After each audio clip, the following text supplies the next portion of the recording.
इस फेमस जगह को देखने के चक्कर में मुझे पता नहीं था कि इस 100 डे की जर्नी का आज सबसे बुरा दिन होने वाला है।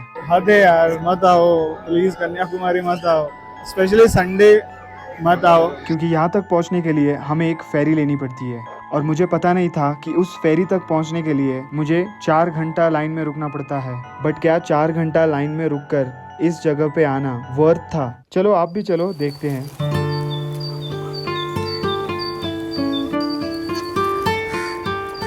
तो जैसे ही मैं फेरी की तलाश में निकलता हूँ तो मेरा मन पता नहीं क्यों कहता है कि असलम आज दिन नहीं है जाने का, तू मत जा। बट पता नहीं क्यों मैं मेरी दिल की नहीं दिमाग की सुनता हूँ और चले जाता हूँ। हेलो सर, बोट कहाँ पे मिलता है? इस तरफ। Okay, thank you. और जैसे ही मैं ये लाइन देखता हूँ मेरा दिमाग हिल जाता है। Look at the line dude. और मैं मन ही मन में सोचता हूँ कि ये प्लेस स्किप कर देते हैं। बट पता नहीं क्यों फिर भी मैं आगे चले जाता हूँ एक सिक्योरिटी से पूछने के लिए। सर, अगर मैं लाइन में, वो लाइन आगे ऊपर है ना, तो वहाँ पे रुकूंगा तो कब आएगा टाइम? 1 घंटा। Thank you. जब मैंने ये सुना तो मुझे ऐसा लगा कि मेरे दिल की बात सही थी। बट फिर पता नहीं क्यों मैं लाइन की तरफ बढ़ता हूँ और ऐसे ही देखता हूँ कि लाइन कहाँ तक है। और जब मैं लाइन की एंड तक पहुँचता हूँ तो मेरा दिमाग मेरे दिल को कन्विंस कर लेता है कि भाई रुक ले, पता नहीं नेक्स्ट टाइम कब मैं फिर कन्याकुमारी आऊंगा। और इस लड़ाई में फिर से मेरा दिमाग जीत जाता है और मैं लाइन में रुक जाता हूँ। लिटरली 40 मिनट हो गए हैं I am in the line and अभी तक कुछ अता पता नहीं है, मतलब आगे पहुँचे हैं नहीं पहुँचे हैं, कुछ आइडिया नहीं है। But I am just waiting here. 8:30 बजे आ जाना चाहिए था, ये मेरी लेजीनेस की वजह से हुआ है। तो आई थिंक और आधा घंटा एटलीस्ट लगेगा मिनिमम। ऑलमोस्ट 45 मिनट्स 50 मिनट्स खड़े होने के बाद मुझे चाय पीनी थी। ये चाय का स्टॉल दिखा तो चाय पीनी थी। और ये भैया जो है यहाँ पे, ये वाले भैया जो है, they are looking after my place. I have requested them to just hold my place and then मैं चाय पीने के लिए आ गया। और जब मैं चाय पी रहा था तो पता नहीं कहाँ से ये लड़कियों को मेरे साथ फोटो खींचनी होती है। किसका? मेरे साथ? क्यों? ओके ओके चलो।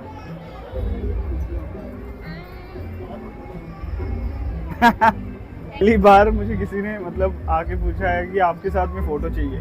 मैंने कहा कि क्यों? उनका कहना ये है कि दैट फ्यूचर में अगर जाके आप अगर बड़े यूट्यूबर बन गए तो। और इसके बाद मैं फिर से लाइन में जाकर रुक जाता हूँ। वेल, अब तक तो मेरे को लग रहा था कि लाइन जो है वो सिर्फ यहाँ तक है, बट नहीं, लाइन जो है वो काफ़ी बड़ी है। एंड ये जो टिकट यहाँ पे चलती है, ये जो यहाँ पे टिकट निकल रही है ना, यहाँ से काफ़ी अंदर तक लाइन है। अरे भाई साहब, बहुत लंबी लाइन है यार, बहुत लंबी लाइन है। मैं रिग्रेट कर रहा हूँ मॉर्निंग में ना आने की वजह से। और इस पॉइंट पे मुझे रिग्रेट होना शुरू होता है क्यों ही मैं लाइन में रुका।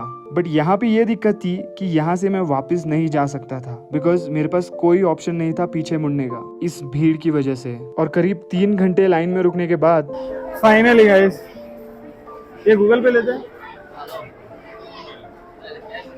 ओह, 1 मिनट।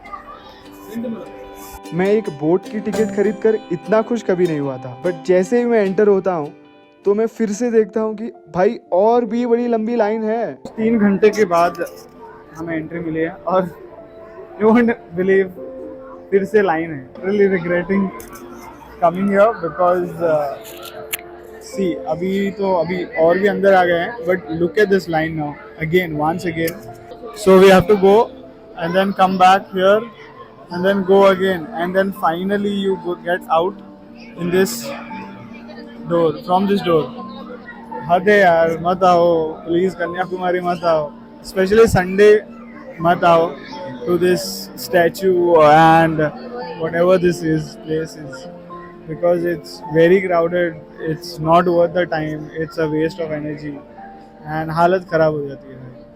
और यहाँ 1 घंटा रुकने के बाद मुझे फाइनली उस गेट में एंट्री मिल जाती है जहाँ से फेरी निकलती है। ऑनेस्टली 3.5 घंटे स्टैंडिंग लाइन में रुक कर मैं यहाँ पे आया हूँ and I hope it is worth it, because मैं इतना लाइन में कभी रुका नहीं। इफ़ अगर मुझे पहले पता होता तो I would have not come.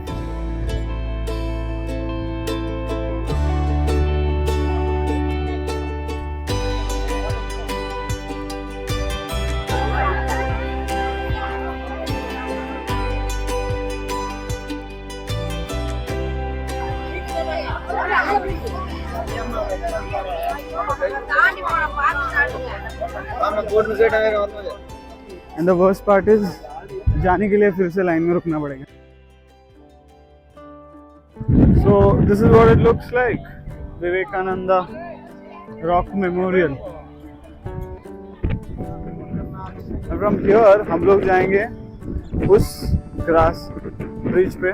Basically it's a glass bridge जो कि पानी के ऊपर बना हुआ है. And that bridge connects this Vivekananda cave and the Thiruvalluvar statue. तो कुछ ऐसा है this whole rock beach and everything. और करीब 4 घंटे लाइन में बिताकर मैं इतना थक गया था कि यहाँ एक्सप्लोर करने की एनर्जी मेरे पास थी नहीं, और यहाँ लोगों के अलावा मुझे और कुछ एक्सपीरियंस करने को नहीं मिला. बट अगला टास्क ये था कि मुझे रिटर्न जाने के लिए फिर से 2 घंटे लाइन में रुकना था. और ट्रस्ट मी, मैं इतना डिसअपॉइंट किसी भी जगह पर नहीं हुआ हूँ. तो इसी सैडनेस के साथ जब मैं बोट से रिटर्न आता हूँ तो मैं सोचता हूँ कि एक गांव में वॉक के लिए चले जाऊँ, जहाँ पर मैं इन बच्चों को क्रिकेट खेलते हुए देखता हूँ. Can I play?